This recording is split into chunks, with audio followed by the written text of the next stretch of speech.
कच्चातीबू island Bharat और श्रीलंका के बीच एक छोटा सा आइलैंड है जिसे कि 1974 में भारत सरकार द्वारा मैरीटाइम एग्रीमेंट के तहत श्रीलंका को दे दिया गया था।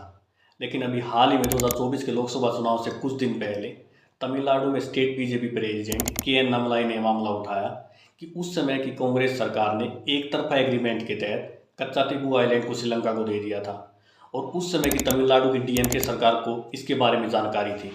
साथ ही अन्नामलाई ने यह भी कहा कि तमिलनाडु के फिशरमैन के साथ अन्याय हुआ है और केंद्र में बीजेपी सरकार इस आइलैंड को श्रीलंका से वापस लेने की ट्राई कर रही है। हमारे पीएम मोदी जी और external affair minister S Jaishankar ने भी अन्नामलाई की इस बात का समर्थन किया। उनकी इस तरह की स्टेटमेंट्स के बाद श्रीलंका के कुछ मिनिस्टर्स का भी बयान आया। बेशक से चाहे यह सब चुनाव में एडवांटेज लेने के लिए किया गया हो, लेकिन इस इश्यू ने एक ऐसी कंट्रोवर्सी को जन्म दिया जिससे कि हमारे पड़ोसी देश श्रीलंका के साथ रिश्ते खराब हो सकते थे। 2022 में एक यूट्यूब चैनल को दिए अपने एक इंटरव्यू में के.एन. नमलाई ने कहा था कि एक क्रिश्चियन मिशनरी ने दिवाली पर पटाखे जलाने के खिलाफ सुप्रीम कोर्ट में पिटीशन फाइल की थी।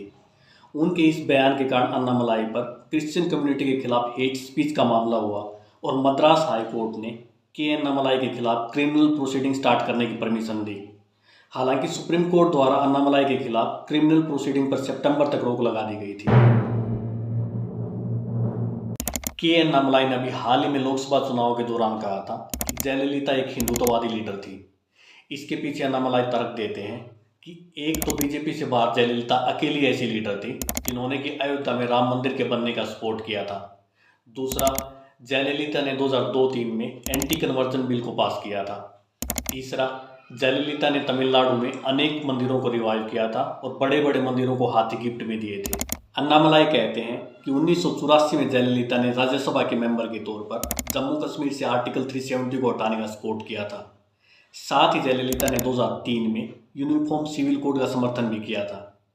अन्नामलाई यह भी कहते हैं कि अगर इस समय जयललिता जिंदा होती तो वो सबसे पहले अयोध्या में बने राम मंदिर की यात्रा करती। लेकिन साथ ही अन्नामलाई यह भी कहते हैं कि वर्तमान समय की AIADMK जयललिता की थिंकिंग और विचारधारा से काफ़ी दूर चली गई है। वो कहते हैं कि इस समय तमिलनाडु के हिंदू एज ए ग्रुप अगर किसी पार्टी की ओर देख रहे हैं जो कि उनके मंदिरों की रक्षा करेगी तो वह बीजेपी है। अन्नामलाई जयललिता को हिंदुत्ववादी बताकर और यह सब कहकर AIADMK के वोट बैंक में सेंध मारने की कोशिश कर रहे हैं। दूसरी तरफ पॉलिटिकल एनालिस्ट का कहना है कि जयललिता को हिंदुत्ववादी लीडर कहना सही नहीं है क्योंकि उन्होंने हार्डकोर हिंदुत्व आइडियोलॉजी को कभी नहीं अपनाया।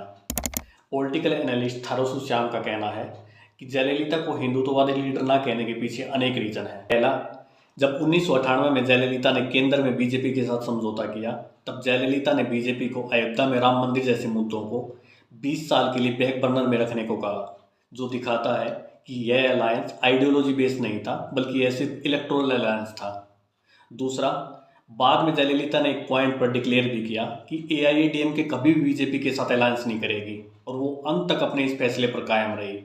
यहाँ तक कि नरेंद्र मोदी ने उन्हें पर्सनली कॉल भी किया, लेकिन फिर भी जयललिता ने अपना फैसला नहीं बदला। वहीं पूर्व AIADMK मिनिस्टर D. जयकुमार कहते हैं कि जयललिता हमेशा से राम जन्मभूमि को लेकर न्यूट्रल थी और इससे रिलेटेड उन्होंने जयललिता का एक वीडियो भी शेयर किया। साथ ही जयकुमार बताते हैं कि जब बाबरी मस्जिद के डिमोलिशन के बाद अनेक राज्यों में दंगे हो रहे थे तब जयललिता ने इंश्योर किया कि तमिलनाडु में ऐसी कोई भी घटना ना हो। इसके अलावा जयललिता की काफ़ी क्लोज मानी जाने वाली V.K. शशिकला ने कहा कि अन्नामलाई का जयललिता के बारे में यह सब कहना अन्नामलाई की इग्नोरेंस को दिखाता है। वो कहती हैं कि जयललिता कास्ट और रिलीजन से परे एक ऐसी लीडर थी जिसकी सभी रिस्पेक्ट करते थे। वो भगवान में विश्वास जरूर करती थी लेकिन उनका कोई रिलीजियस फेथ नहीं था और वो सभी धर्मों के लोगों को इक्वली ट्रीट करती थी।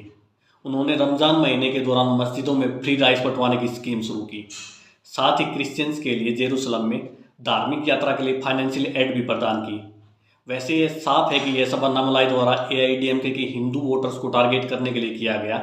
लेकिन जो भी हो, अन्नामलाई ने जयललिता को हिंदुत्ववादी लीडर बताकर एक कंट्रोवर्सी को जन्म तो दे ही दिया है।